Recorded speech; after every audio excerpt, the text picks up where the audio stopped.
Hello everyone.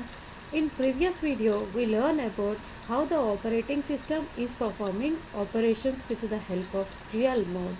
In this video we will learn about the components of the operating system. That means what are the operations performed by the operating system.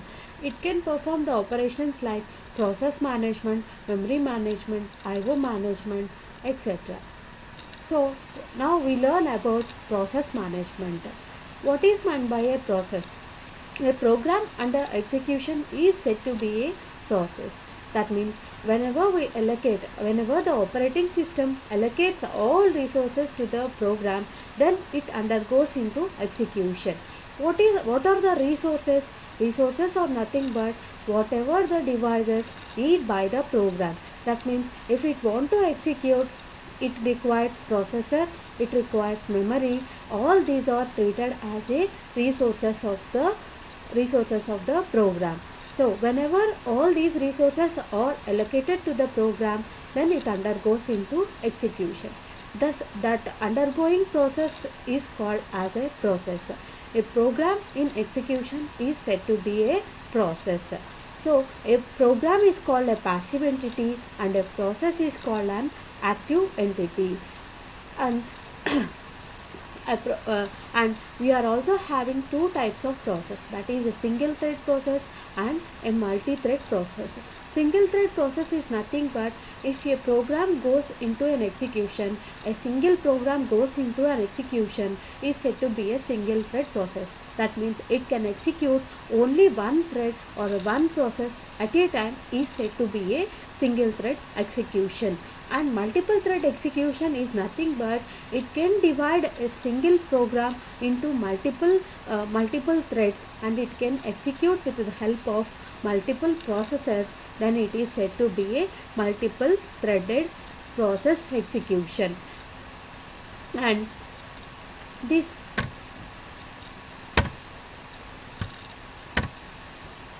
and this is the architecture of the process. That means we are dividing the process storage area into four types, that is stack, heap, data and text. Stack is used to store all the temporary data like function parameters, like that it can store the data in stack. And what is meant by a heap? Heap is used to store the data at runtime, and whatever the memory required at the time of running the program, then we can make use of a heap. And data, it can store the variables. And text, it can store the current values of the counter. In this way we can store the data. And this is the process architecture. That means entire process is going to store in these four ways. And what are the functions performed by the process process management with the help of operating system? Or it can create a process, it can delete a process, and it can suspend the process, and it can resume the process. It also performs process synchronization, process communication, and it also performs deadlocks. What is meant by a deadlock? A deadlock is nothing but if a process is waiting for a resource which is held by another waiting process, that is said to be a deadlock. So with the help of process management, we can also able to handle the deadlocks in the process, and we can communicate within the processes. And we are also able to that means operating system also able to create a user process and a system process, etc. So the next component of operating system is memory management. In process management, it can do all the activities regarding the process, that is allocating resources to the process, and whenever the process is created, then it can allocate all the resources to the process. And whenever the process completes its execution, then it can suspend all the resources to the process, or it can take over all the resources to the process while executing the process. If any problems arise like deadlocks or any other communication problem, then it all handled by the operating system. Coming to the next topic, that is memory management. Before going to this memory management, we have to know about the memory. What is meant by a memory? the memory is used to store the user data, and it also responsible for storing the results of the user operations. Mainly this memory is divided into two types. Those are primary memory and secondary memory. Primary memory is also known as a main memory, and it also known as a volatile memory. It also known as a volatile memory. That means whenever the power loss, the data will be erased, and it is small in size. And second one is secondary memory. Secondary memory is also known as a non-volatile memory. It stores large amount of memory, and it doesn't lost its data whenever the power is lost. So these are the main types of a memory. So whenever the processor wants to execute, that means whenever the CPU is free, then operating system can allocate a process to the processor.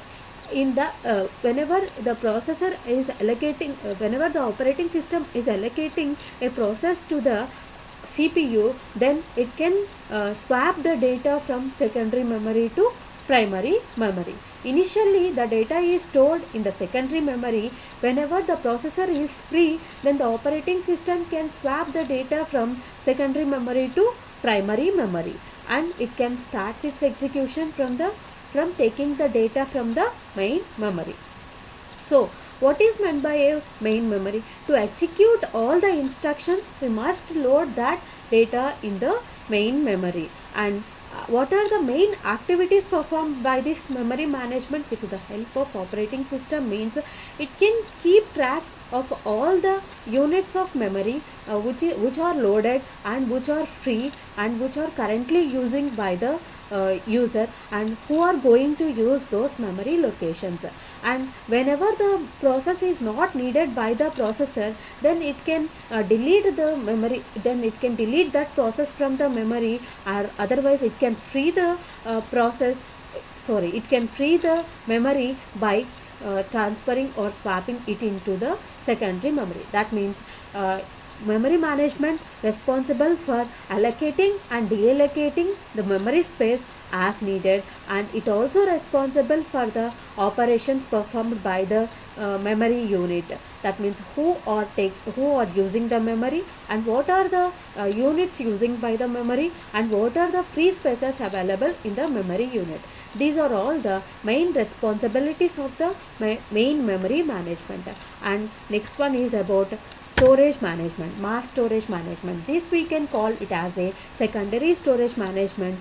In this we can store the large amount of data. When there is a large amount of data, then we can store that in the mass storage management. And totally our computer speed depends upon this mass storage management. And what are the activities performed by the mass storage management with the help of operating system? Means this is a free space management, storage allocation, and disk scheduling. This we can discuss in the later units. And storage management is nothing but we are storing data into the memory, right? So whenever we want to store the data memory, in what format we are going to store the data into the memory? With the help of the storage management, we will learn how to store data into the memory. We can store data into the memory with the help of a file. File is nothing but it is a collection of data, and it hides the abstract view of the storage unit. And we are going to store data into the memory with the help of a file, and these files are all managed by the directories. That means we can segregate the files under the directories. And what are the main functions performed by the files? That means creating and deleting files, creating and deleting directories, and we are also manipulating the files, and we are mapping these files into a secondary storage, and we are backing up the we is nothing but operating system can perform all these operations in the storage management, right? Thank you all. These are all the main components of the operating systems, and we can learn another two main components of the operating system in the next video. Thank you.